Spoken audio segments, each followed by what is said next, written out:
아이에게 정을 떼는 진나영.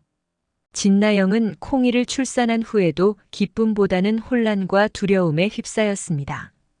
아이를 안아야 할 때마다 망설였고 심지어 젖을 먹이는 것조차 주저하게 되었습니다.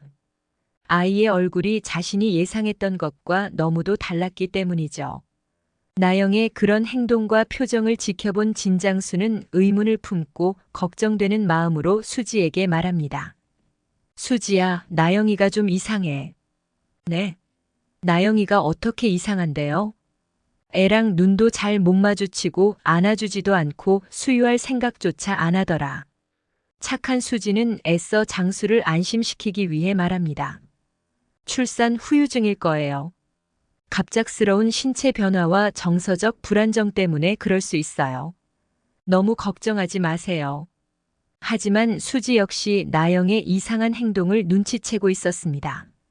맞아, 나도 그때 장윤자 씨가 아이를 포대기로 감싸서 들어왔을 때 진나영의 표정이 너무 이상했어. 마치 남의 아이를 보는 듯한. 이건 단순한 출산 후유증이 아닌 것 같아.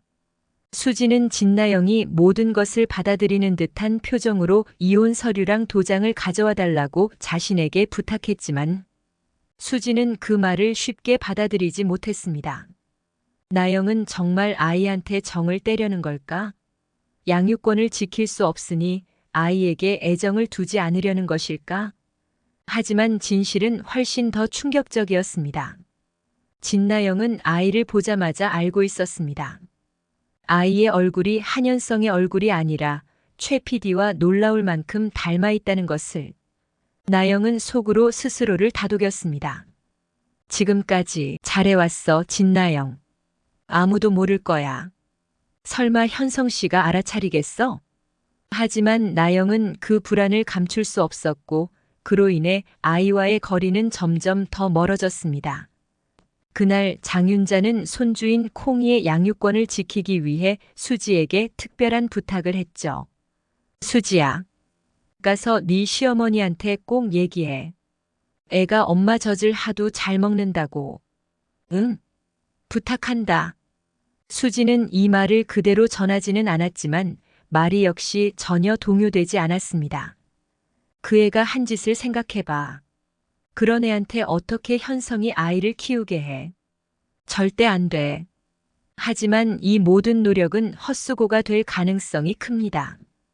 콩이가 한현성의 아이가 아닌 다른 남자의 아이일 가능성이 높아 보이기 때문입니다. 며칠 후 진나영이 병원에서 마지막 검진을 받던 날 의사가 다가와 친절한 미소로 말을 건넸습니다. 진나영 씨, 오늘 마지막 검진 잘 받으셨죠? 요즘은 병원에서 출산 후 아기와 부모 간의 유전자를 확인하는 검사를 권장하고 있어요. 최근에는 부모와 아이의 유전자 검사를 진행하는 것이 좀 더 일반화되고 있어요. 모든 것이 순조롭겠지만 혹시나 하는 마음에 예방 차원에서 검사를 받아보시는 게 좋을 것 같아요. 진나영은 순간적으로 당황했지만 그 표정을 감추려고 애를 썼습니다.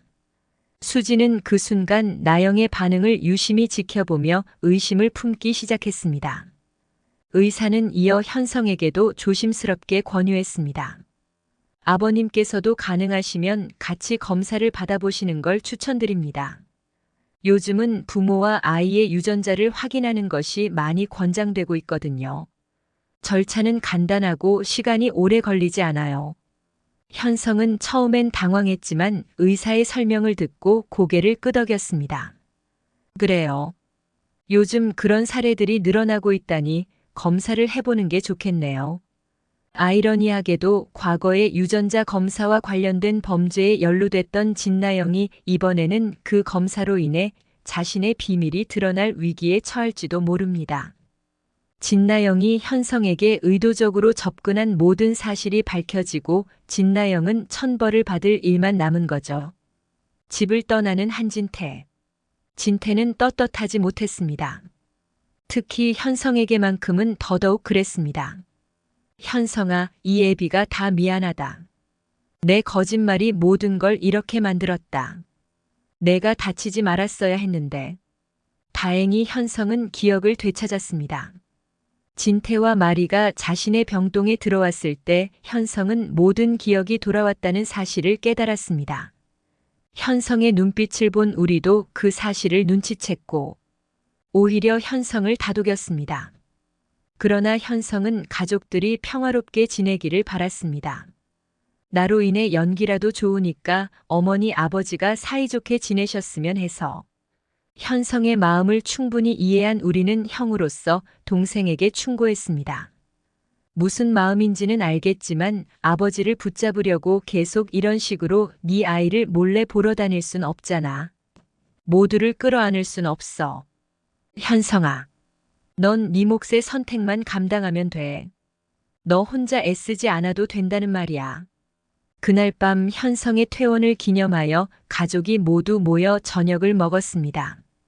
하지만 마리와 진태의 어색한 연기는 금세 티가 났습니다. 그들은 평범한 부부처럼 행동하려 했지만 현성은 모든 진실을 알고 있었습니다. 더 이상 거짓말을 하지 않기로 결심한 그는 침묵을 깨고 말했습니다. 이젠 제 앞에서 연기 그만하셔도 됩니다. 저 기억 다 돌아왔습니다. 현성의 말에 마리는 잠시 기쁨을 느꼈지만 진태에 대한 분노가 깊어졌습니다. 그래, 현성아. 내 기억이 돌아와서 정말 다행이야. 그리고 그녀는 진태를 향해 차가운 목소리로 말했습니다. 당신이 무슨 짓을 했는지 모른다고 생각해? 이제 끝이야. 마리는 흥분을 참지 못하고 물잔을 들어 진태에게 끼얹었습니다. 진태는 그 충격에도 아무런 말도 하지 못한 채 물기를 닦아냈습니다. 수지와 우리는 다급하게 어머니를 말리며 불편했던 저녁 식사는 그렇게 끝이 났습니다.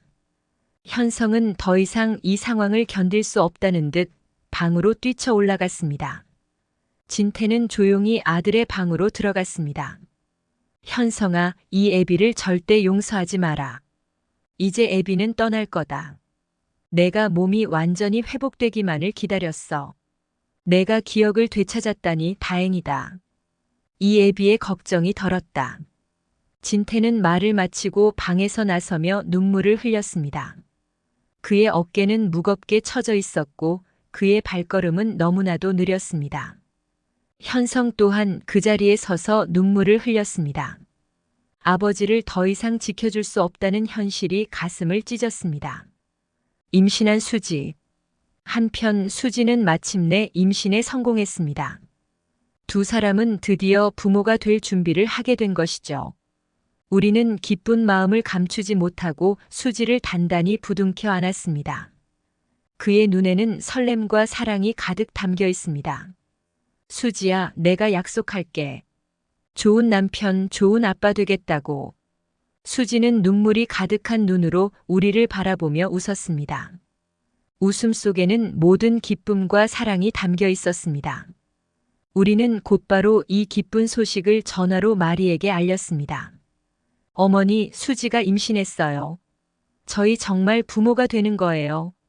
마리는 전화 너머에서 눈물을 흘리며 말했습니다. 정말이니? 세상에. 너무 기쁘구나. 축하해. 정말 축복받은 아이가 태어나겠구나. 그의 목소리에는 깊은 감동이 묻어났고 그녀는 기쁨의 눈물을 흘리며 두 사람을 마음속으로 축복했습니다.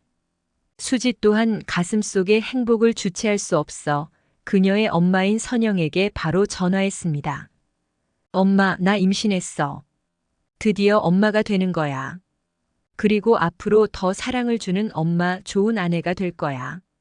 선영은 전화기를 통해 딸의 목소리를 들으며 미소를 지었습니다. 우리 수지 정말 축하한다. 내가 엄마가 되다니. 내가 어떻게 널 키웠는데 이제 내가 그런 사랑을 줄 준비가 다 된 거야. 정말 자랑스럽구나. 수지는 선영의 따뜻한 말에 눈물이 고였지만 그 눈물은 기쁨과 감사의 눈물이었습니다. 그녀는 자신이 사랑받으며 자라왔고 이제 자신도 그 사랑을 다른 생명에게 전해줄 준비가 되었다는 사실이 뿌듯했습니다. 지금까지 수지 맞은 우리 124회 예측 스토리였습니다. 스토리가 재밌으셨다면 구독과 좋아요 눌러주세요. 시청해주셔서 감사합니다.